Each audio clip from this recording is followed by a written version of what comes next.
example for the increasing and decreasing functions. Now we have to show that fx is equal to x cube minus 3x square plus 3x minus 100 is increasing in R. So fx is equal to x cube minus 3x square plus 3x minus 100. Now differentiating with respect to x, f derivative x is equal to 3x square minus 6x plus 3. This can be written as 3 with x square minus 2x plus 1, and to this we can write it x minus 1 whole square.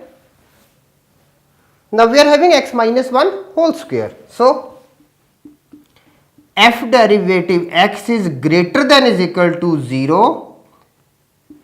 Therefore fx is a increasing